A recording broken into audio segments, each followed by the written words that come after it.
सभी मसीही भाई बहनों को यीशु के नाम में शालोम, प्रेज द लॉर्ड, जय मसीह की। आपका भाई जेम्स आप सभी का इस बाइबल अध्ययन कार्यक्रम में एक बार फिर से बहुत बहुत स्वागत और परमेश्वर का धन्यवाद करते हैं। मेरे प्यारे भाई बहनों, हम अध्ययन कर रहे हैं प्रकाशित वाक्य का और एक छोटी सी प्रार्थना के साथ आज के अध्ययन को हम शुरू करेंगे। हालेलुया, धन्यवाद पिता परमेश्वर। धन्यवाद करते हैं आपके अद्भुत रीति वाले प्रेम के लिए जो आपने अपने इकलौते पुत्र को देकर हम सभी पर प्रकट किया। धन्यवाद करते हैं महान पिता परमेश्वर आपके अनुग्रह के लिए, आपके महान प्रेम के लिए, आपकी तमाम आशीषों के लिए। धन्यवाद करते हैं इस बाइबल अध्ययन कार्यक्रम के लिए जिससे हम आशीषित हो रहे हैं। होने दीजिए महान पिता परमेश्वर, आज जब हम ये अध्ययन कर रहे हैं, पवित्र आत्मा हमारी अगुवाई करे, सहायता करे, मदद करे और वो सभी सत्य के और भेद की बातों को हम पर उजागर करे जो आप हमें बताना चाहते हैं, ताकि हम इससे अपने आप को जांच करके, इससे अपने आप को सावधान करके आपके ग्रहण योग्य बने पाए। पिता परमेश्वर, होने दे महान पिता परमेश्वर, सारी व्यवस्थाओं को, रिकॉर्डिंग किए जाने को, वचन को समझने और समझाए जाने को, हर एक बात को पिता हम आपके जोरावर और धर्ममय दाहिने हाथ में सौंपते हैं। आप हमारी मदद और अगुवाई कीजिए। सारा आदर देते हैं, सारी महिमा देते हैं और इस प्रार्थना को यीशु के सामर्थ्य और मीठे नाम में मांगते हैं, आमीन। एक बार फिर से आप सभी का स्वागत है। हम अध्ययन कर रहे हैं प्रकाशित वाक्य का और अब समय है कि हम उसके 16वें अध्याय पहले वचन से आगे का अध्ययन करें। यहां पहले वचन में लिखा है, फिर मैंने मंदिर में से किसी को ऊंचे शब्द से उन 7 स्वर्गदूतों से यह कहते सुना, जाओ परमेश्वर के प्रकोप के 7 कटोरों को पृथ्वी पर उंडेल दो। यहां दूसरे वचन में लिखा है, अतः पहले स्वर्गदूत ने जाकर अपना कटोरा पृथ्वी पर उंडेल दिया। तब उन मनुष्यों के जिन पर पशुओं की छाप थी और जो उसकी मूर्ति की पूजा करते थे, एक प्रकार का बुरा और दुखदाई फोड़ा निकला। तो मेरे प्यारे भाई बहनों, यहां पर हम देखते हैं जब पहला प्रकोप का कटोरा इस धरती पर डाला जा रहा है तो जितने वहां पर बाकी बचे थे, जिन्होंने उस पशु की छाप ली और जिन्होंने उस पशु की पूजा की, उनको वहां पर एक बड़ा फोड़ा दिया गया। और ये जो फोड़ा होगा ये कोई ऐसा वैसा नहीं होगा। फोड़े का मतलब यहां पर बहुत बड़ी महामारी का भी चिन्ह है, यानी कि लोग उसके द्वारा बहुत ज्यादा परेशान हो जाएंगे। एक बड़ा फोड़ा दिया गया। फोड़ा क्या होता है मेरे प्यारे भाई बहनों? हो सकता है कि हम इसको एक इस तरीके से ले रहे हों, एक भौतिकी रूप से ले रहे हों जैसे और आम फोड़े होते हैं। मेरे प्यारे भाई बहनों, जो फोड़ा होता है वो बहुत ही एक तरीके से इस तरीके का होता है जिससे लोग बड़ी घृणा करते हैं। उसमें से पीप निकल रहा है, उसमें से बड़ी गंदगी हो रही है, उसमें मक्खियां भिनभिना रही हैं, इस तरीके की एक घृणा वाली चीज होती है। तो ये जो उस वक्त जो परमेश्वर का प्रकोप होगा ये बहुत ही घृणा वाला होगा और बहुत बड़ा फोड़ा निकलने का मतलब उन सब को बहुत ही ज्यादा परमेश्वर किसी ना किसी रीति से शारीरिक तकलीफ में डालेंगे। तो यह सबसे पहला प्रकोप होगा, जो सबसे पहला जो प्रकोप का कटोरा है, यह मनुष्यों को एक बहुत ही भयानक बीमारी के विषय में इंडिकेशन देता है और यह समस्त मानव जाति में फैल जाएगा। ऐसा नहीं होगा कि जैसे अब तक की जो महामारियां फैली हैं वो सही हो गई और जो पवित्र लोग हैं उनको वो छू नहीं पाई, बहुत सारी अच्छी चीजें हैं। लेकिन यहां ये जो महामारी होगी ये विश्वव्यापी और सभी में होगी, क्योंकि सभी ने उस वक्त वहां पर उसकी पशु की छाप ली होगी, सब उसके पीछे चलने वाले बन चुके होंगे। उन सब को वहां परमेश्वर इस प्रकार से यहां शारीरिक रूप से पीड़ा देंगे।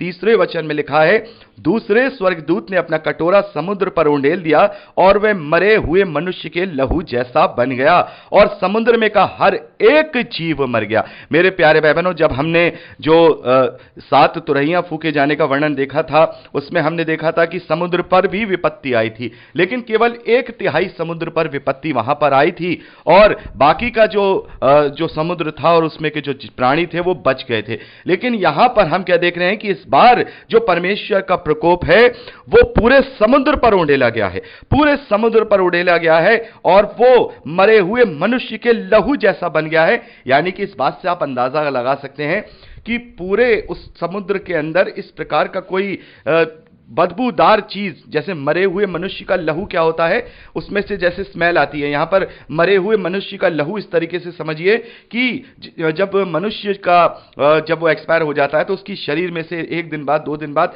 बड़ी भयानक बदबू आने लगती है, उसके लहू में से जैसी बदबू आती है। तो जो ये सारा समुद्र होगा इस प्रकार से इस तरीके से भयंकर दूषित हो जाएगा कि इसमें से सड़ांध निकलना शुरू होगी और उस सड़ांध और उस प्रदूषण की वजह से यहां पर जितने जितने इसके प्राणी होंगे, जितने जीवधारी होंगे, वो सब मर जाएंगे। तो मेरे प्यारे भाई बहनों, जरा सोचिए कितना भयानक मंजर होगा।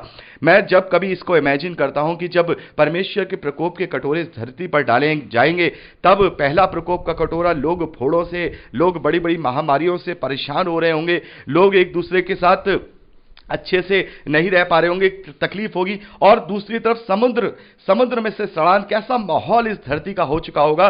बिल्कुल ये ऐसा डरावना एक ये पिक्चर है कि जिसको हम इमेजिन करें तो हमारे रोंगटे खड़े हो जाएंगे कि किस प्रकार से पूरा समुद्र, मेरे प्यारे भाई बहनों, 78% जो धरती है उसमें समुद्र पाया जाता है, बाकी जो अर्थ है उसमें लैंड यानी कि बाकी की कॉन्टिनेंट वगैरह जमीन पाई जाती है। कितना बड़ा एरिया होगा, कितने लाखों करोड़ों उसमें जीव होंगे, मछलियां हैं, इतने सारे जीव, वो सब मर जाएंगे और उनकी जो लोथ होंगी, जो उनकी लोथ होंगी, वो भी मेरे प्यारे भाई बहनों तटों पे आ करके गिरेंगी और वो सारा समुद्र उन्हें जब बाहर फेंकेगा तो कितना भयानक मंजर यहां पर हम देखते हैं परमेश्वर के प्रकोप के कटोरों का दिखता है।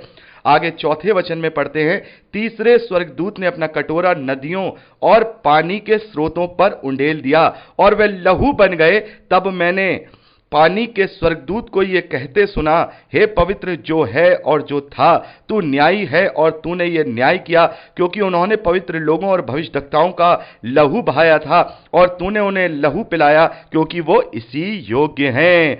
7वें वचन में हम देखते हैं, फिर मैंने वेदी से ये शब्द सुना, हाँ हे सर्वशक्तिमान प्रभु परमेश्वर, तेरा निर्णय ठीक और सच्चे हैं। तो यहां पर हम देखते हैं कि तीसरे स्वर्गदूत ने जब इस धरती पर अपना कटोरा, जो परमेश्वर के प्रकोप का कटोरा है, वह उंडेला है, तो जो पानी है वो सारा का सारा लहू बन गया, सारा का सारा लहू बन गया। मेरे प्यारे भाई बहनों, ये बहुत बड़ा चिन्ह है, ये बहुत बड़ा चिन्ह है।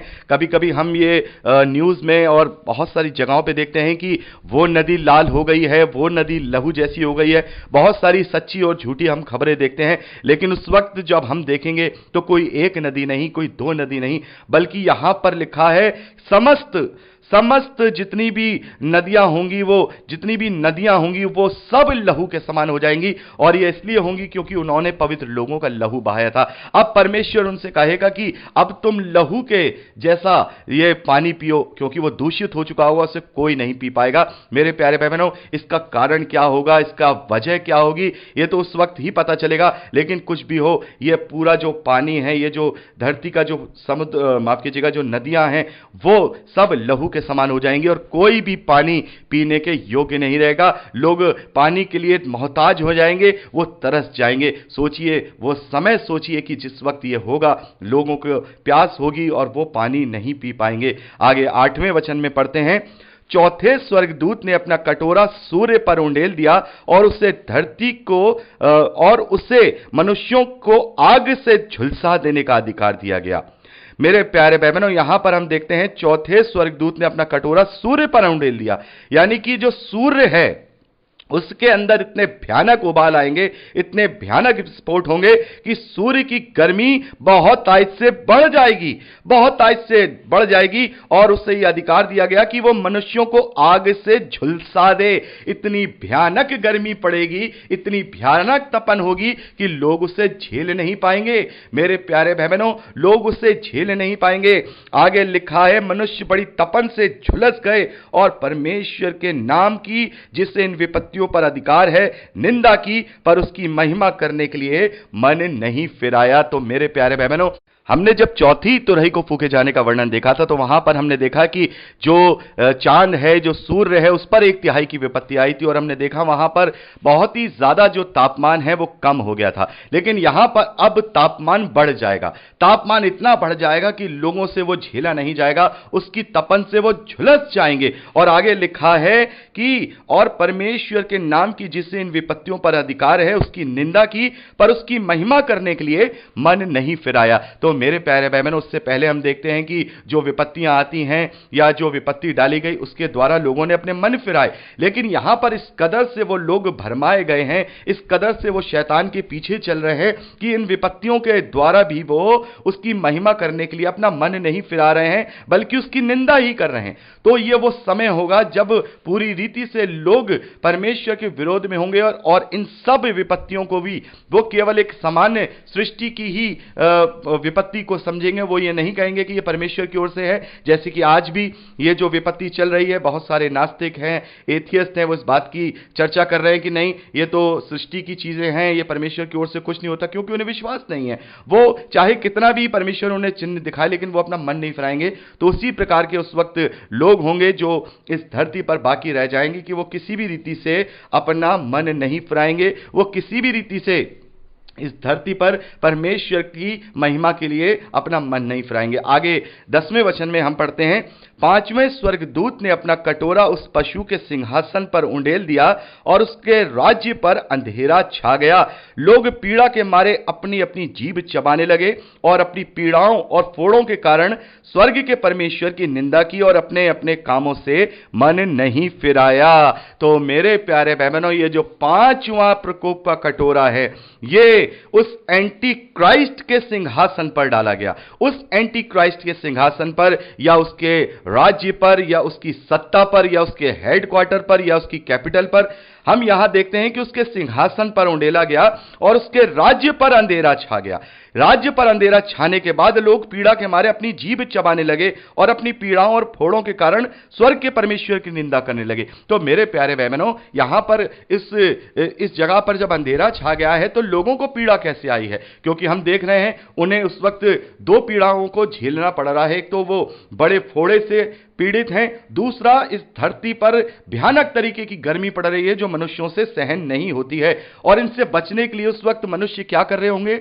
उस वक्त वो डॉक्टरों का सहारा ले रहे होंगे, बड़े बड़े इक्विपमेंट होंगे, एसी और कूलर, उनमें रह करके वो गर्मी से बच रहे होंगे और अपने आप को उस वक्त बड़ा अच्छा समझ रहे होंगे कि हम तो इन प्रकोपों से बच जा रहे हैं। क्योंकि उस वक्त साइंस भी इतनी तरक्की कर चुका होगा कि उनका इलाज कर रहा होगा, उन पीड़ा से उनको बचाने की कोशिश कर रहा होगा। लेकिन ये जो 5वां जो प्रकोप है वो उसके सिंहासन पर, यानी कि उस एंटी क्राइस्ट के जो भी उसका राज्य है वहां पर उंडेला जाएगा और वहां पर अंधेरा छा जाएगा। यानी कि वहां पूरी रीति से जो ऊर्जा का स्रोत है, ऊर्जा का स्रोत जो विद्युत सप्लाई है, वो पूरी तरह से नष्ट हो जाएगी। और मेरे प्यारे बहनों, जब पूरे देश में अंधेरा छा जाए या कोई विद्युत सप्लाई नष्ट हो जाए, मान लीजिए आज हमारे यहां इंडिया के अंदर 5-6 दिन के लिए भी अगर लाइट पूरे इंडिया में चली जाए तो कितना बड़ा हाहाकार मच जाएगा। सब कुछ बंद हो जाएगा, वेंटिलेटर्स बंद हो जाएंगे, एसी बंद हो जाएंगे, कूलर बंद हो जाएंगे। लेकिन वहां पर हम देखते हैं कि पूर्णतः अंधेरा छा गया, यानी कि ऊर्जा का स्रोत पूरी तरह से खत्म हो जाएगा। फिर उसके बाद क्या होगा? उसकी वजह से जो हॉस्पिटल में रहने वाले लोग हैं, एसी हैं, बड़े बड़े एसी प्लांट्स हैं, वो सब बंद हो जाएंगे और लोग जो कि उस फोड़े के द्वारा, उस गर्मी के द्वारा परेशान थे, वो अपनी पीड़ा के मारे अपनी अपनी जीभ चबाने लगेंगे। यानी कि अब बताइए उस वक्त क्या उनके पास बचाव होगा? आज भी यदि परमेश्वर का प्रकोप इस धरती पर आ जाए, गर्मी पड़ जाए, तो मनुष्य बच जाएगा। बहुत ज्यादा गर्मी पड़ेगी तो मनुष्य बच जाएगा। कोई तकलीफ फोड़ा आएगा तो भी डॉक्टर लोगों के पास मेडिसिन वगैरह है, वो बच जाएंगे। लेकिन अगर लाइट ही ना रहे, विद्युत ही ना रहे, बिजली ही ना रहे, तो फिर क्या होगा? फिर किसी भी तरीके से कोई इक्विपमेंट काम नहीं आएगा। तो इसी कारण से जब इस पूरे राज्य में बिजली का स्रोत खत्म हो जाएगा या नष्ट कर दिया जाएगा परमेश्वर के द्वारा, तब लोग अपनी अपनी पीड़ाओं के मारे अपनी अपनी जीभ चबाने लगेंगे। लेकिन उसके बावजूद भी यहां पर हम देखते हैं, उसके बावजूद भी वो अपना मन नहीं फिराएंगे, क्योंकि वो इस वक्त पूरी रीति से अपने मनों को पूरी तरह से भ्रष्ट कर चुके हैं। वो परमेश्वर की ओर अपना मन नहीं फिराएंगे। लोगों का यही कहना होगा कि भाई गर्मी बहुत पड़ रही है, इतना ज्यादा तपन है और लोड ज्यादा बढ़ गया तो ये सारे ट्रांसफार्मर फूक गए, ये सारे प्लांट फूक गए और बहुत सारी चीजें हम देखेंगे उस वक्त घटित होंगी। तो ये जो 5वां जो प्रकोप का कटोरा है, ये उस एंटी क्राइस्ट के राज्य या उसके पूरे शासन पर पड़ेगा कि उसके पूरे शासन पर एक तरीके से अंधेरा छा जाएगा, या हम कहें वो बिल्कुल एनर्जी के जो स्रोत हैं वो पूरी तरह से कट हो जाएंगे और लोगों के पास ना बिजली होगी, लोगों के पास ना ऊर्जा होगी, जिसकी वजह से वो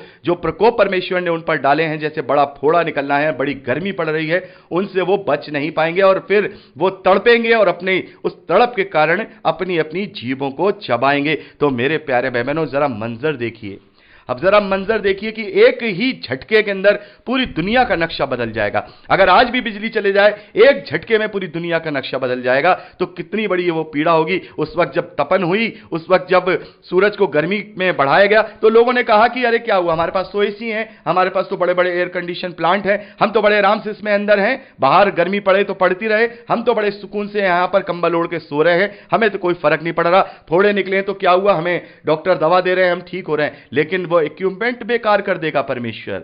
यहां पर देखिए, वो इक्विपमेंट बेकार कर देगा, यानी कि कहीं कोई रास्ता नहीं छोड़ेगा मनुष्य के पास कि वो अपने आप को बचा सके अपनी बुद्धि के द्वारा। जिस बुद्धि पर आज वो इतना घमंड करता है, जिस बुद्धि पर आज वो अपना इतना गर्व करता है कि हमने बहुत कुछ कर लिया, चांद पे चले गए, मंगल चले गए, आगे हमने सितारों पर अपने कदम रख दिए, वो बुद्धि उस वक्त काम नहीं आएगी, क्योंकि परमेश्वर उनके सारे स्रोतों पर अपना प्रकोप डाल देगा और पूरी धरती पर हम कहेंगे उस जो एंटी क्राइस्ट है उसके सिंहासन पर, यानी कि उसके साम्राज्य पर पूरी रीति से अंधेरा छा जाएगा और लोग पीड़ा के मारे अपनी अपनी जीभ चबाने लगेंगे। तो अब यहां 12वें वचन से हम 6वें स्वर्गदूत के विषय में पढ़ते हैं, और मैं चाहूंगा कि इसे अब हम अगली रिकॉर्डिंग में रिकॉर्ड करें। प्रभु फिर से आप सभी का स्वागत है। हम अध्ययन कर रहे हैं प्रकाशित वाक्य का, और अब समय है कि हम उसके 16वें अध्याय 12वें वचन से आगे का अध्ययन करें। 12वें वचन में हम पढ़ते हैं, 6वें स्वर्गदूत ने अपना कटोरा महानदी फरात पर उंडेल दिया और उसका पानी सूख गया कि पूर्व दिशा के राजाओं के लिए मार्ग तैयार हो जाए। फिर मैंने उस अजगर के मुंह से, उस पशु के मुंह से और उस झूठे भविष्यद्वक्ता के मुंह से 3 अशुद्ध आत्माओं को मेंढक के रूप में निकलते देखा। ये चिन्ह दिखाने वाली दुष्ट आत्माएं हैं जो सारे संसार के राजाओं के पास निकलकर इसीलिए जाती हैं कि उन्हें सर्वशक्तिमान परमेश्वर के उस बड़े दिन की लड़ाई के लिए इकट्ठा करें। तो मेरे प्यारे भाई बहनों, यहां पर हम देखते हैं कि 6वें स्वर्गदूत ने अपना कटोरा महानदी फरात पर उंडेल दिया और उसका पानी सूख गया, ताकि पूर्व देश के जो राजा हैं, पूर्व देश के जो शक्तियां हैं, वो वहां से उस पर अटैक करने के लिए तैयार हो सकें, या उनके लिए मार्ग तैयार हो सकें। तो मेरे प्यारे भाई बहनों, जब हम 17वें अध्याय को अभी हम आगे पढ़ेंगे, तो वहां पर एक बड़ी वेश्या का पतन दिखाया गया है, एक बड़ी वेश्या को खत्म होना दिखाया गया है, और 18वें अध्याय में हम बेबीलोन के पतन के विषय में पढ़ते हैं।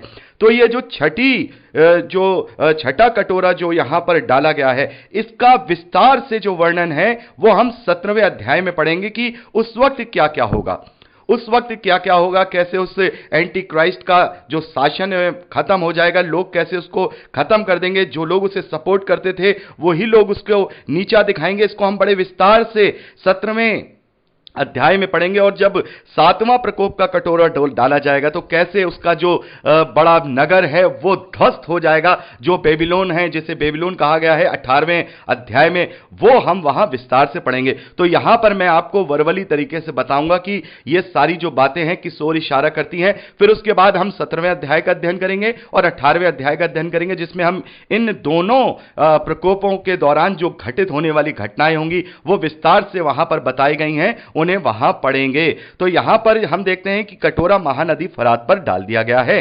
तो इसका मतलब क्या है मेरे प्यारे भाई बहनों? अभी हमने देखा जब 5वां कटोरा प्रकोप का डाला गया, तो उस एंटी क्राइस्ट के पूरे राज्य में, पूरे शासन में अंधेरा छा गया।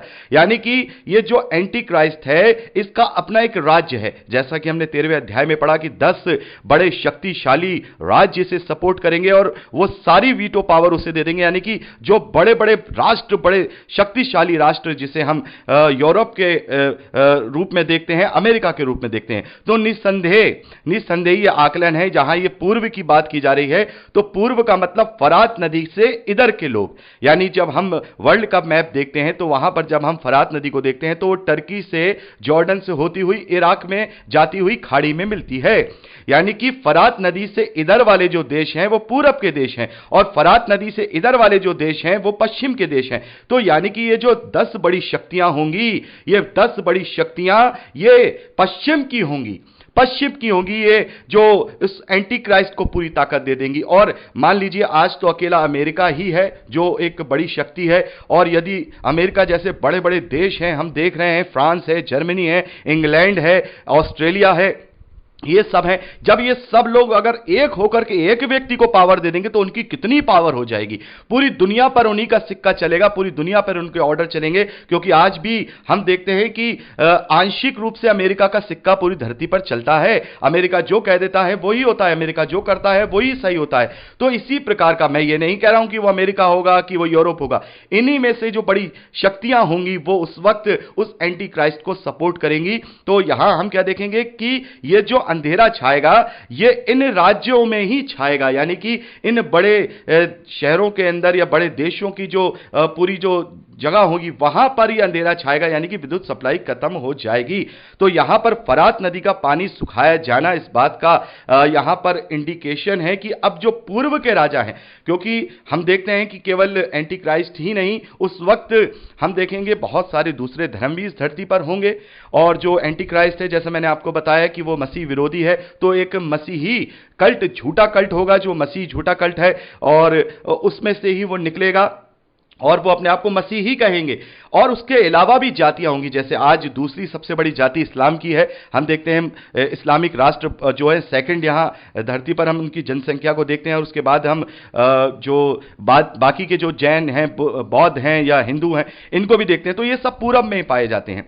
ये सब फरात नदी के इधर के जितने भी देश हैं ये सब इस्लामिक और जो बाकी जो मूर्ति पूजक जो धर्म है वो हैं। तो उस वक्त ये दबे हुए होंगे, क्योंकि जब ये 10 बड़े राष्ट्र बन जाएंगे, एक एंटी क्राइस्ट को दे देंगे, तो उस वक्त उनको भी उन्हीं की सुननी पड़ रही होगी, उन्हीं की माननी पड़ रही होगी। जैसा वो कह रहा होगा वैसा ही वो कर रहे होंगे। अब यहां क्या होगा, अब यहां पर जैसे ही उसके राज्य पे ये संकट आएगा, पांचवा जो कटोरा डाला गया है, और उसके पूरे राज्य पे अंधेरा छा जाएगा, यानी कि किसी राज्य पर अंधेरा छा जाए, उसकी विद्युत सप्लाई खत्म हो जाए, तो उसकी ऑटोमेटिकली उसकी जो अर्थव्यवस्था है या और दूसरी चीजें हैं वो कमजोर पड़ जाएंगी, यानी कि उस वक्त इसका राज्य कमजोर पड़ जाएगा। और अब यह वो समय होगा, छठवें स्वर्गदूत के द्वारा ये वहां पर सारी बातें की जाएंगी कि जो पूर्व के राजा होंगे, यानी पूर्व के जो देश होंगे, इस्लामिक कंट्रीज हैं, बाकी है जैसे और दूसरे चाइना है, इंडिया है, ये सब अब एक हो जाएंगे। अब ये सब एक हो जाएंगे और एक होकर के इसके ऊपर हमला करेंगे, इसके ऊपर हमला करेंगे। मेरे प्यारे बहनों, हमला करने के बाद भी सब कुछ खत्म नहीं होगा। अभी हम 17वें अध्याय का जब अध्ययन करेंगे तो बड़े विस्तार से वहां पर हम इस चीज का अध्ययन करेंगे, और परमेश्वर ने हमें इस बात को बहुत ही विस्तार से बताया है कि आगे आने वाले समय में क्या क्या होगा, बहुत ही अच्छी तरीके से। और जो पवित्र आत्मा में होकर इसे समझ लेगा वो सारी घटनाओं को ऐसे समझ लेगा कि जैसे एक पिक्चर चल रही है। तो यहां हम देख रहे हैं कि अब जो फरात नदी है उसका पानी सूख गया, का मतलब है कि जो पूर्व दिशा के जो राजा हैं, यानी कि जो इस्लामिक कंट्रीज हैं या दूसरी कंट्रियां हैं जो उसके अंडर में उस वक्त कार्य कर रही थी, जब वो ये देखेंगी कि अब तो ये पावरफुल नहीं रहा, इसके पास तो अब इक्विपमेंट कम हो गए हैं, हाहाकार मचा हुआ है, अब वो सब मिलकर क्या करेंगे, इसके ऊपर हमला करेंगे। और यहां पर हम साफ तौर पे देखते हैं कि पूर्व दिशा के राजाओं के लिए मार्ग तैयार होगा, और निस्संदेह ये जो मसीह विरोधी होगा इसका जो हेडक्वार्टर होगा वो इजराइल में ही होगा। मेरे प्यारे बहनों, ये हम यहां पर देखते हैं कि जो घृणित वस्तु वो खड़ी करता है, जो जिस मंदिर को वो खड़ा करता है, जिसके विषय में प्रभु यीशु मसीह ने कहा है कि पवित्र स्थान में उस घृणित वस्तु को खड़ा हुआ देखो, जिसकी चर्चा दानियेल नबी ने की है। मत्ती का सुसमाचार 24वां अध्याय 15वें वचन में हम पढ़ते हैं। तो इसका मतलब यह है कि इसका जो हेडक्वार्टर होगा, क्योंकि मसीह विरोधी जो होगा वो अपने आप को मसीहा क्लेम करेगा, और जो मसीही लोग होते हैं उनका इंटरेस्ट होता है, उनका जो लगाव है वो इजराइल से ही रहेगा, क्योंकि इजराइल से ही इस बात की भविष्यवाणी हुई है कि प्रभु यीशु मसीह इजराइल से ही आएगा। जैसा वो गया है वैसे ही आएगा, जिस तरीके से वो गया है उस तरीके से ही वो वापस आएगा। तो निसंदेह इसमें भी कोई दो राय नहीं कि प्रभु यीशु मसीह जहां से गया है अपने स्वर्ग आरोहण के लिए वहीं से आएगा। तो वो इस बात का भी वो क्लेम करेगा। इसीलिए पूरी दुनिया का जो उस वक्त केंद्र बना होगा वो इजराइल या यरूशलेम ही होगा, क्योंकि वहीं पर उन दो गवाहों को भी मारा जाएगा। ये वही जगह होगी जिस बात को हम पढ़ चुके हैं कि ये वही जगह है जो जहां पर प्रभु को क्रूस पर चढ़ाया गया था, यानी कि इजराइल और यरूशलेम। तो इजराइल के इधर जितने भी देश होंगे, जितने देश होंगे, सब इकट्ठे होंगे और उस एंटी क्राइस्ट की सत्ता पर हमला करने के लिए तैयार हो जाएंगे, या फिर हम ये भी कह सकते हैं कि हमला नहीं करेंगे लेकिन विरोध के लिए तैयार हो जाएंगे, यानी कि विरोध के स्वर उठने लगेंगे।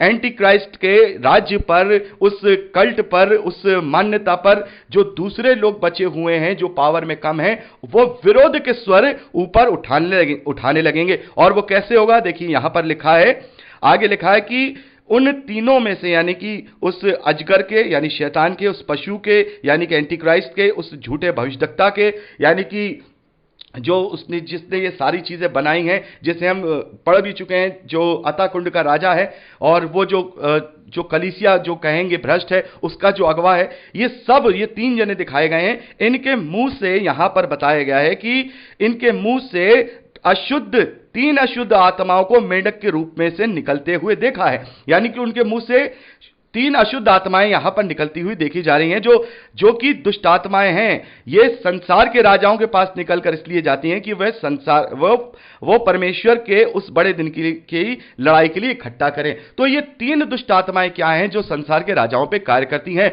और इस वक्त ये अब उन राजाओं पे कार्य करेंगी जो पूर्व के देश के राजा हैं। ये क्या है मेरे प्यारे भाई बहनों? ये तीन दुष्ट आत्माएं जो राजाओं पे कार्य करती हैं, वो पहली है महत्वाकांक्षा, दूसरी है पावर और शक्ति, और तीसरी है विलासता। मेरे प्यारे भाई बहनों, यही तीन चीजें ऐसी हैं जो किसी भी राजा की बुद्धि को खराब कर देती हैं।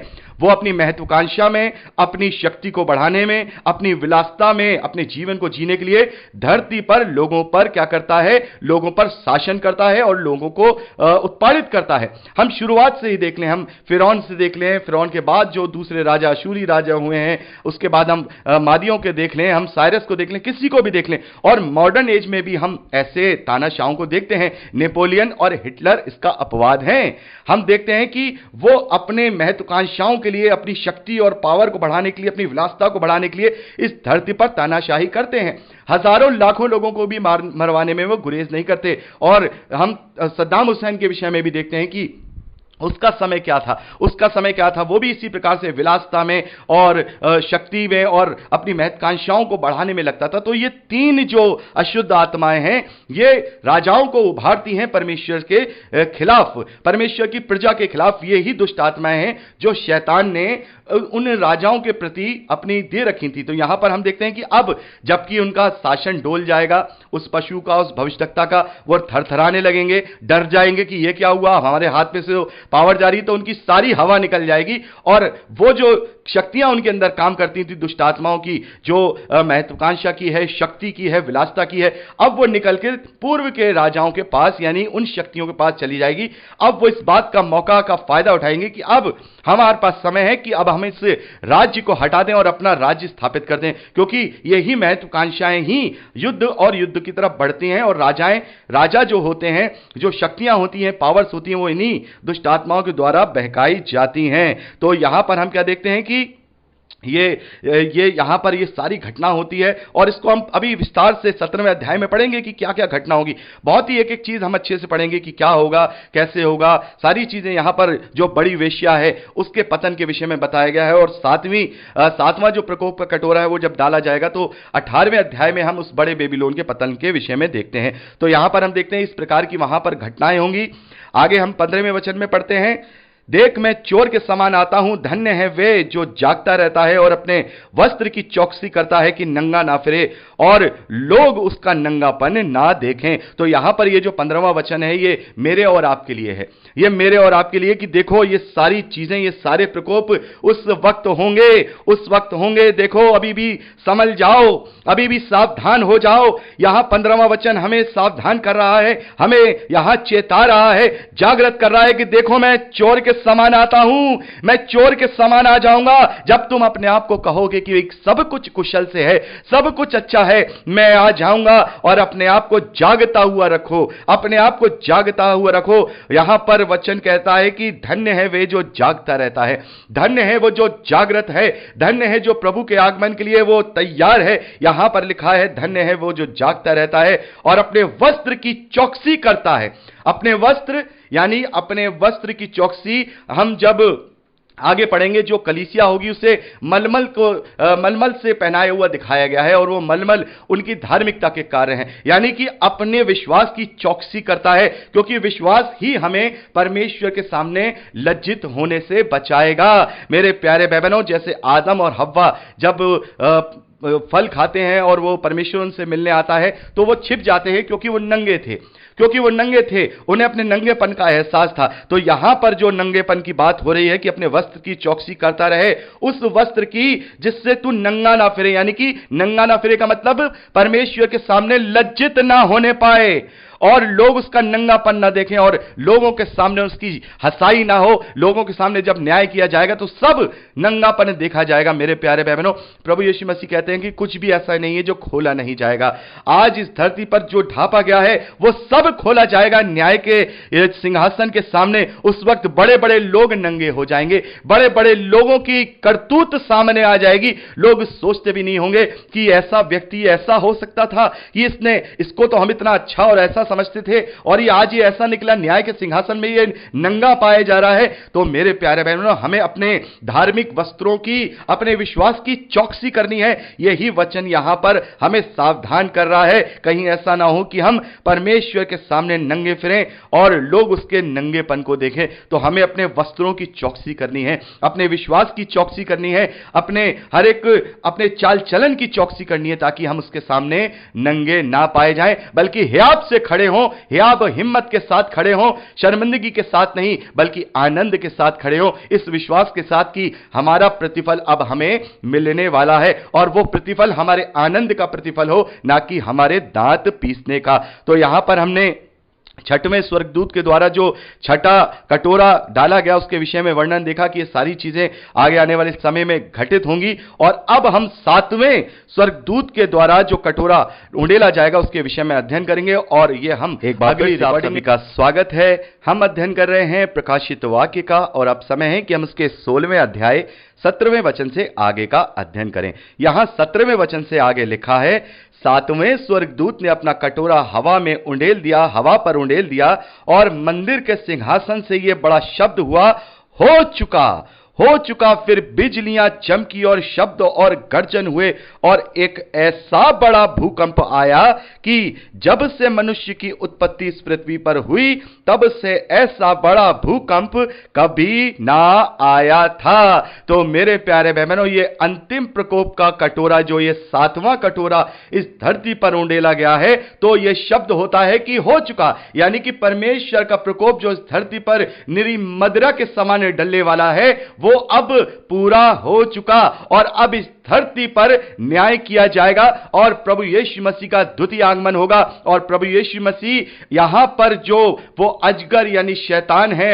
और वो पशु यानी कि जो पावर है और वो जो भविष्यद्वक्ता जो कि एंटी क्राइस्ट है, उनको अपने अंजाम तक पहुंचाएगा, सबको नेस्तनाबूद कर देगा। जितनी भी वहां पर लोग होंगे उन सबको नेस्तनाबूद करके एक नया राज्य स्थापित करेगा जो कि 1000 साल का है, जिसके विषय में अभी हम आगे 20वें अध्याय में पढ़ेंगे। तो मेरे प्यारे भाई बहनों, यहां पर हम देखते हैं कि एक ऐसा बड़ा भूकंप आया जो अभी तक मानव के इतिहास में कभी नहीं हुआ है। यानी जब से मनुष्यों की उत्पत्ति पृथ्वी पर हुई, यानी कि आदम की सृष्टि से लेकर आज तक ऐसा, यानी कि उस समय तक, आज तक नहीं, उस समय तक जब ये प्रकोप जो है दिया जाएगा तब तक ऐसा भूकंप नहीं आया।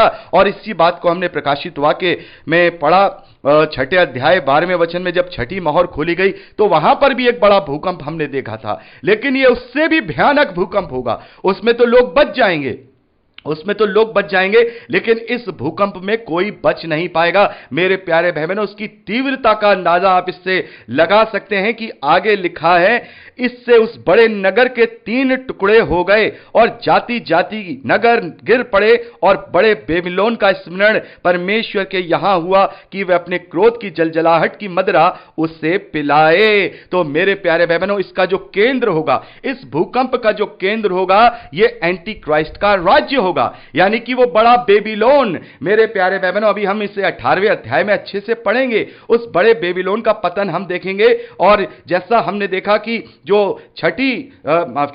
जो छठा प्रकोप का कटोरा है वो उसके राज्य पर आया, उसका राज्य कमजोर हो गया और उसका राज्य अब इतना प्रभावशाली नहीं रहा। और यह सातवां कटोरा उसके राज्य के फिजिकल रूप से आया कि उसका राज्य उस भूकंप में पूरी तरह से नेस्तनाबूद हो गया। उस नगर के 3 टुकड़े हो गए। यानी इसका जो केंद्र होगा संभवतः ये इजराइल के आसपास ही रहेगा, ताकि वो जो उसने अपना बड़ा हेडक्वार्टर वहां बनाया है, एक बड़ी घृणित वस्तु को जो खड़ा किया है, जिसकी पूजा करने के लिए वो लोगों से कहेगा, जिसके विषय में प्रभु यीशु मसीह ने भी सावधान किया है, वो टुकड़े टुकड़े हो जाएगा, वो नगर के 3 टुकड़े हो जाएंगे। यानी कि सोचिए, जैसे कि भूकंप आता है ना, तो आपने देखा होगा बड़ी बड़ी दरारें पड़ जाती हैं, पृथ्वी पर बड़ी बड़ी दरारें पड़ जाती हैं। और इस भूकंप से हम देखेंगे कि जने इसका कितना रिएक्टर स्केल पर इसका जो गणना की जाएगी, आज तो 8-9 रिएक्टर स्केल पर ही पूरी पूरी तबाही हो जाती है, पूरे पूरे बड़े बड़े वहां पर हम दरारें देखने में लगते हैं। लेकिन मेरे अंदाज से यह बहुत ज्यादा तीव्र होने वाला है। 12, 13, 14 की रिएक्टर स्केल पर इसकी तीव्रता होगी, और वहां किलोमीटर के हिसाब से बड़े बड़े वहां दरारें पड़ जाएंगी, और पूरा शहर, पूरा नगर 3 टुकड़ों में बट जाएगा। और आगे लिखा है, जाति जाति के नगर गिर पड़े, जाति जाति के नगर गिर पड़े। यानी कि पूरी पृथ्वी पर इस वक्त हाहाकार होगा। ऐसा नहीं कि कहीं एक जगह पे आया और वहां से कुछ जगह तक वो कम पड़ गया, पूरी पृथ्वी पर हाहाकार होगा। जाति जाति के नगर गिर पड़ेंगे, जाति जाति के नगर गिर पड़ेंगे, और बड़े बेबीलोन का स्मरण परमेश्वर के यहां हुआ। तो मेरे प्यारे भाई बहनों, यहां पर ये जो बेबीलोन का शब्द आया है, और जब हमने पत्रस की पत्री का अध्ययन किया था, तो हमने वहां पर इसको बड़े अच्छे से वहां विस्तार में बताया था कि बेबीलोन का मतलब क्या है।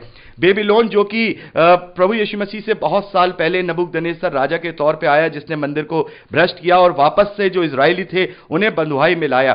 तो जो लोग भी इजरायलियों के विरोध में हैं, या जो लोग भी मसीह विश्वासियों के विरोध में हैं, उनकी सांकेतिक भाषा में उसे बेबीलोन कहा गया है।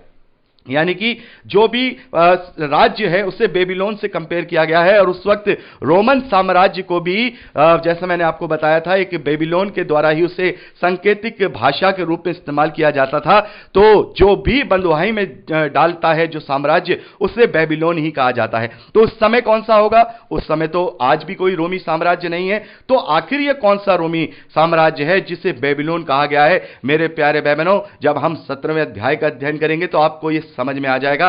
इसका इंडिकेशन मैं आपको दे चुका हूं।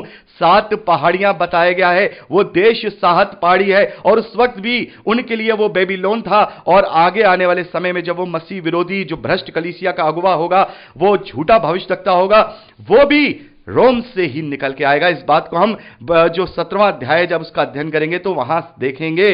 तो मेरे प्यारे भाई बहनों, ये जो कल्ट होगा ये कौन सा हो सकता है, इसके विषय में भी हम आगे अध्ययन करेंगे। तो यहां पर हम देखते हैं कि परमेश्वर का जो प्रकोप है वो बेबीलोन का यहां पर बताया गया है। यानी कि जो जिस वक्त जो परमेश्वर का विरोधी राज्य है, शासन है, या जो नगर है, उसे बेबीलोन से रिप्रेजेंट किया गया है। और इसके विषय में हम 18वें अध्याय में भी बहुत अच्छे से अध्ययन करेंगे, और 17वें अध्याय को और 18वें अध्याय को हम मिला करके अध्ययन करेंगे, ताकि हम इन दोनों के विषय में अच्छी तरह से समझ पाएं कि ये जो छठा कटोरा जो प्रकोप का डाला गया है और 7वां प्रकोप का कटोरा डाला गया है, उस वक्त क्या क्या होगा, बड़े ही विस्तार से 17वें और 18वें अध्याय में दर्शन के द्वारा यूहन्ना को दिया गया है, ताकि मैं और आप इन्हें जान पाएं कि अंत के समय में कैसा भयानक प्रकोप परमेश्वर की ओर से मिलने वाला है। आगे 20वें वचन में लिखा है, और हर एक टापू अपनी जगह से टल गया। कितना भयानक यह भूकंप है मेरे प्यारे भाई बहनों।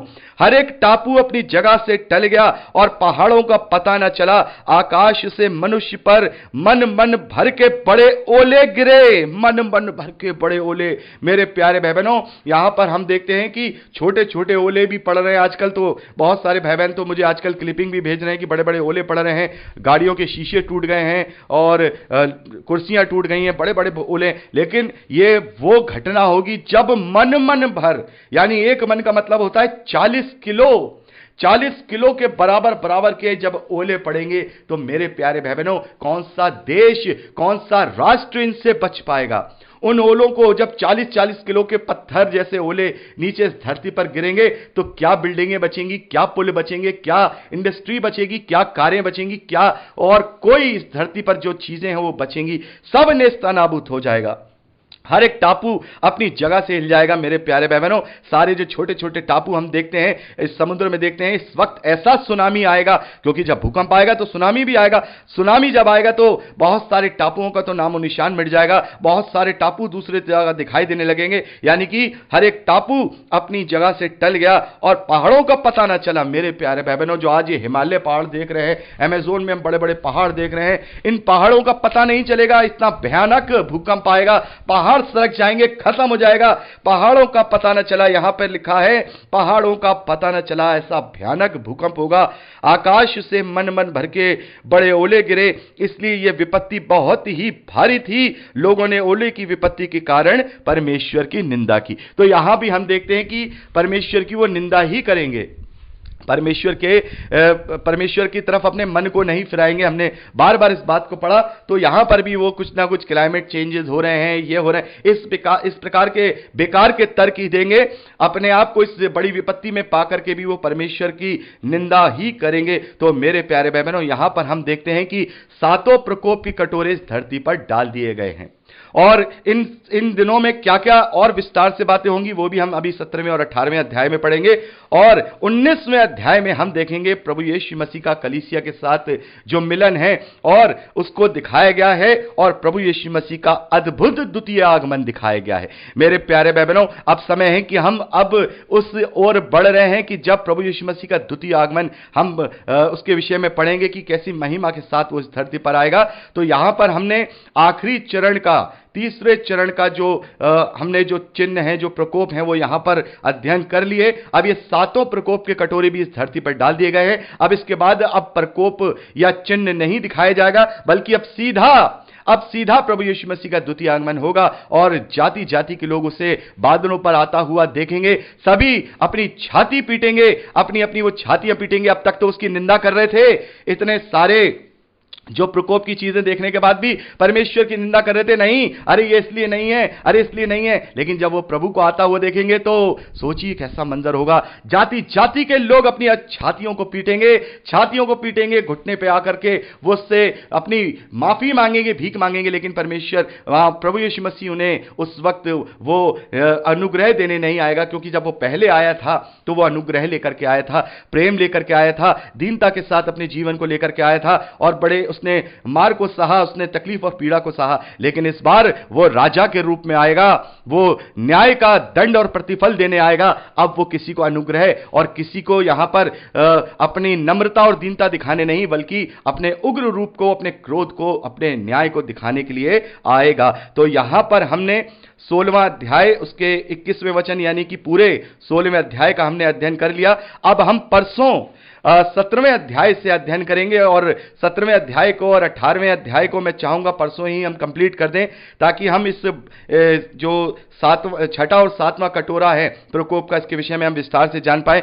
कि वो बड़ी वेश्या क्या है। मेरे प्यारे भाई बहनों, 17वें अध्याय में हमें सारे इंडिकेशन दिए गए हैं कि ये जो साम्राज्य होगा मसीह विरोधी का, वो कौन होगा, क्या होगा, वो कौन सा झूठा कल्ट होगा, कौन सा झूठा कल्ट हो सकता है, वो कहां होगा। ये सारी तमाम बातें विस्तार से हमें यहां पर इंडिकेशन के रूप में बताई गई हैं, जिनसे हम समझ सकते हैं कि वो जो मसीह विरोधी होगा वो कैसा और किसका रूप होगा, और उसका फिर अंत क्या होगा। वो सारी चीजें हम 17वें अध्याय में पढ़ेंगे, और उसके नगर का पतन यानी बेबीलोन का पतन हम 18वें अध्याय में पढ़ेंगे, और फिर उसके बाद हम 19वें अध्याय को पढ़ेंगे। तो परसों हम आगे का अध्ययन करेंगे। प्रभु आप सबको बहुत आयत की आशीष दे, अपने वचन में दृढ़ करे, यीशु के सामर्थी नाम में